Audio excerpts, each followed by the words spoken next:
this. We do not want. So you're not sure. Let me follow up on Mr. Schiff's questions. Are you familiar with the name Bassem Youssef? Yes, sir, I am. And Mr. Youssef, as I understand it, was in charge of the Communications Analysis Unit at the Bureau. Is that right? He was beginning in the spring of '05. And is it accurate that Mr. Youssef raised concerns about the misuse of the NSLs to his superiors?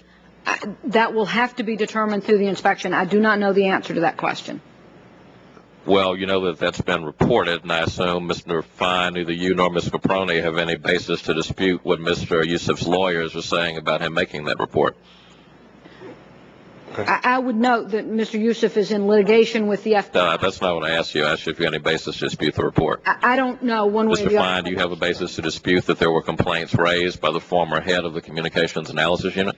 We didn't review what he did, Mr. Fine, how is it possible that you did not review the fact that the former head of the unit raised questions about the misuse of the NSLs? How is it remotely possible that was not reviewed? We reviewed what happened in that unit and what was issued, and we did review the discussions that occurred between the Office of General Counsel and Mr. Fine, if the head of the unit, not a secretary, not an intern, not an line officer, but the head of the unit raised concerns, how is it possible that you didn't conduct an interview of Mr. Youssef? We did interview Mr. Youssef, and he did not. We did not hear that concern from him. And in fact, from the interview of Mr. Youssef, and also from the review of the records, we saw that he signed a letter, and many letters. Are you disputing that Mr. Youssef complained about the improper issuance of NSLs? To his superiors? Yes. I don't know that. I do know. Did you ask him?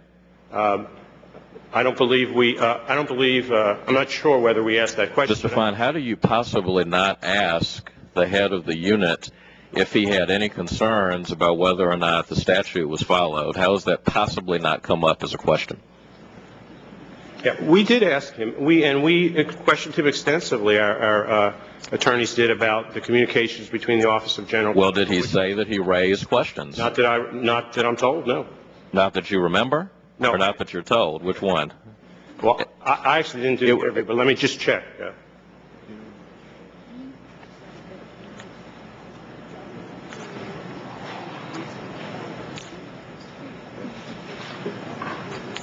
And while you're working on the answer to that, Mr. Fine, that rather obvious observation, I hope that your time to get the answer is not taken out of my time. If you have the head of the Communications Analysis Unit raising questions about how that unit does its work, it's a little bit amazing to me, and you're having to search your memory as what happened during the interview. But let me move on. Okay. Is it true that, well, my time's limited, Mr. Fine. Is it true that Mr. Youssef won the Director of Central Intelligence Award in 1995 for his work infiltrating the group that tried to blow up the Trade Center in 1993? I've heard that. Do you have any reason to dispute it? No. Is it true that Mr. Youssef was the legal attaché to Saudi Arabia during the time that the Khobar Towers bombing was being investigated? I have no reason to dispute that. Is it true that Mr. Youssef received outstanding personnel evaluations during the time? I have no reason to dispute that. So you have someone who was the head of a unit who had won awards for his intelligence work, who apparently received superior evaluations, raising concerns about how his unit was being conducted. Is that accurate? No, I'm not sure it is accurate. I am not. What is inaccurate about it? What is inaccurate is that it is not clear what concerns he raised and what he did to stop this. And we did look. Well, again, Mr. Fine, I know my time is up, but the chair will indulge me one question. I guess I'm searching for what is opaque about this. This gentleman was in a very important position. He was in charge of the unit.